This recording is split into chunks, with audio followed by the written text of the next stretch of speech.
A partir de agora, você verá algumas cenas do meu cotidiano, coisas que eu quero compartilhar com você, pois possuem alguma importância para mim. Um filme, uma ocasião, um livro. Compartilharei isso enquanto eu lanço um papinho aqui para você. Isso é para você ouvir enquanto você faz alguma coisa, ou se você é assim como eu, que às vezes sente a necessidade de trocar uma ideia com alguém. A verdade, meu amigo, é que tudo o que a gente quer tá certo. Certo sobre quem somos, sobre o que sentimos, sobre como o mundo funciona.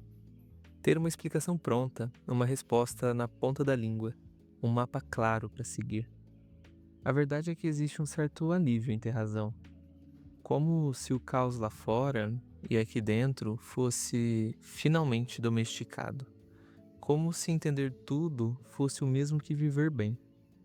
Mas e se essa necessidade de estar certo o tempo todo for, na verdade, um medo disfarçado? Um medo de se perder, um medo de estar vulnerável, medo de que, ao escutar o outro, algo em nós precise mudar. Tem gente que diz que prefere a dor da verdade à segurança de uma mentira. Mas será mesmo? Até que ponto estamos dispostos a avançar em busca de sustentar uma mentira? Será que suportar a dúvida não exige mais força do que se agarrar a qualquer certeza?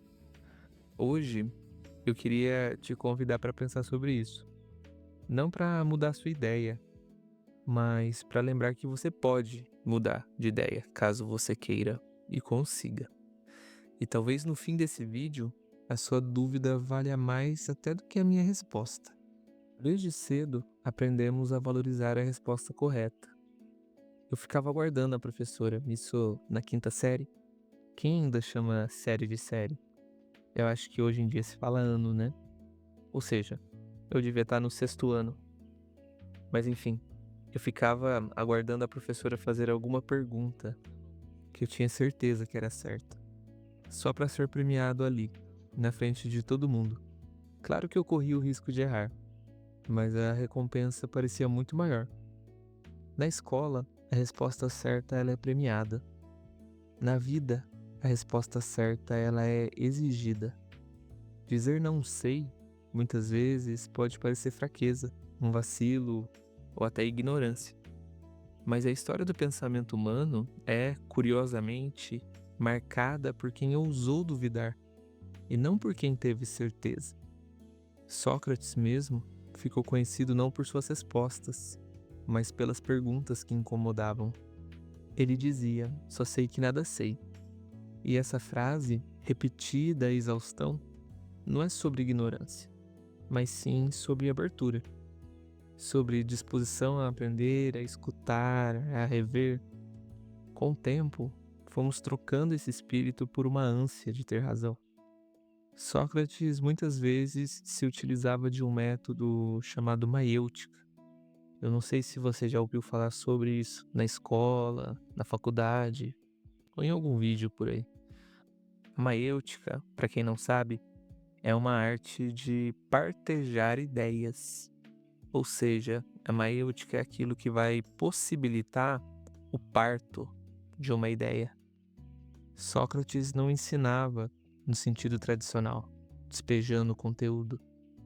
Ele fazia perguntas, levava a pessoa a reconhecer que, na verdade, ela não sabia tanto quanto pensava. E é aí que o processo da maiêutica começava. A ideia é que, assim como uma parteira ajuda no nascimento de uma criança, o filósofo ajuda no nascimento de pensamentos. Mas não de qualquer pensamento. Ideias verdadeiras, sólidas, que surgem quando a gente abandona as opiniões rasas e começa a pensar de fato. É um caminho difícil, às vezes desconfortável, mas necessário se a gente quiser sair do achismo e alcançar um conhecimento mais profundo e crítico. E hoje, com redes sociais que reforçam as nossas opiniões, algoritmos que nos mostram apenas o que já pensamos, duvidar ou até se colocar nesse lugar de conceber uma ideia através da maiêutica é um artigo de luxo ou até um perigo. Como mostra Byung-Chul Han em Infocracia, é um livro que é maravilhoso, li ele recentemente.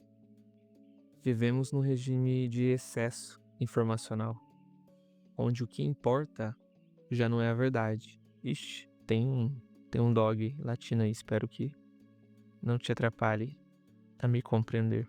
Ou seja, a gente vive num regime de excesso de informações, onde o que importa não é mais a verdade, mas sim a viralização. A lógica da informação substitui a lógica da verdade. Estranho, né? Antes parecia que a verdade era absoluta sobre tudo. Hoje em dia a gente opera nessa lógica da informação. Nesse cenário não há espaço para o silêncio reflexivo que a maêutica, por exemplo, exige. A avalanche de dados não nos aproxima do saber, nos dispersa, nos anestesia. O sujeito não é mais guiado pelo desejo de conhecer, mas pela compulsão de reagir, de se posicionar, de opinar. E nesse ruído, o pensamento se dissolve. A dúvida, que deveria ser um ponto de partida, vira sinal de fraqueza. O tempo para gestar uma ideia dá lugar à velocidade do compartilhamento. A ironia socrática, que desarma para reconstruir, seria hoje vista como hesitação, pior, como subversão. Pensar tornou-se um ato de resistência. E talvez, nesse mundo dominado por algoritmo, a maêutica não seja apenas um método filosófico, mas sim um gesto radical. A psicanálise mesmo, por sua vez, ela nos lembra que o sujeito não é transparente a si mesmo. Freud fala de um inconsciente que nos atravessa, que nos habita sem que o saibamos. Somos, como ele dizia, estranhos em nossa própria casa. E essa casa, né, o nosso eu, é habitada por desejos, memórias e impulsos que não obedecem à lógica do eu consciente. A ilusão de um sujeito racional e autônomo se desfaz quando percebemos que nossas escolhas, nossos pensamentos e até nossos lapsos são frequentemente guiados por forças subterrâneas. É nesse momento que eu penso um pouco no livro Notas do Subsolo, do Dostoiévski, né? Que Dostoiévski, até antes de Freud, já era um psicanalista. Interessante a gente pensar sobre isso. Que ele já fazia um estudo sobre o inconsciente humano. Mas enfim, isso pode ser assunto para um outro vídeo. Freud, ele nos compara a uma carruagem puxada por cavalos selvagens. A razão segura as rédeas, mas quem de fato impulsiona o movimento são as forças inconscientes. A vontade consciente tenta guiar, mas ela é arrastada por impulsos que a gente não controla completamente. O sujeito moderno, que se acreditava senhor absoluto de si, descobre que há algo em si que escapa, que resiste, que o desestabiliza. Nesse sentido, conhecer-se não é simplesmente olhar para dentro, mas aceitar que há dentro de nós zonas escuras, e que o verdadeiro trabalho é aprender a escutar aquilo que não se diz, mas que se repete. É reconhecer que o eu não reina soberano, mas negocia, tropeça. O eu recalca. Jacques Lacan vai além, mostrando que a verdade surge do equívoco, ou seja, do erro, da fenda, da lacuna, do tropeço. Então por que a gente tem tanta pressa em ter razão? Por que temos tanto medo de errar? As certezas que abraçamos sobre o mundo, sobre nós mesmos, são muitas vezes defesa. A ilusão de controle sobre aquilo que nos escapa. A tentativa de manter em ordem um mundo que insiste em ser contraditório. E para isso, nos agarramos à racionalização, tentando dar explicações lógicas ao que, no fundo, nos inquieta ou escapa ao nosso controle emocional. E é aqui que a gente começa a entender que o problema talvez não esteja em estar certo, mas sim em não suportar a dúvida. A necessidade de ter razão não é só uma questão lógica, é também uma questão afetiva. Afinal, o que está em jogo quando a gente briga por uma ideia? O argumento ou a validação de quem somos? Às vezes, o que a gente chama de opinião é só um disfarce para feridas mal resolvidas. Como quando alguém defende com unhas e dentes que o mundo é cruel. Não porque analisou as estruturas sociais, mas porque foi ferido demais para acreditar em algo diferente. Nietzsche dizia: não há fatos, apenas interpretações. E com isso, abalava a ilusão de uma verdade neutra e objetiva, mostrando que toda a compreensão do mundo é atravessada por perspectivas, desejos e forças. O que chamamos de fato é já um resultado de interpretação, um modo de organizar o caos da realidade sob o signo de um sentido que nos é conveniente ou suportável. Para Nietzsche, até mesmo a verdade, ela é uma construção movida por uma vontade de poder, um impulso de impor uma forma ao informe, de fazer do mundo algo legível, ainda que no fundo ele resista a qualquer leitura definitiva. E embora essa frase do Nietzsche seja desconfortável para quem busca uma verdade sólida, ela também pode libertar. Porque se tudo é interpretação, então podemos reinterpretar, reescrever, reabrir, reolhar. A psicanálise aponta nessa direção. Para Freud, o sujeito está em permanente conflito entre seus desejos, suas proibições e suas fantasias. O que se mostra como certeza na fala pode ser o que está mais longe da verdade.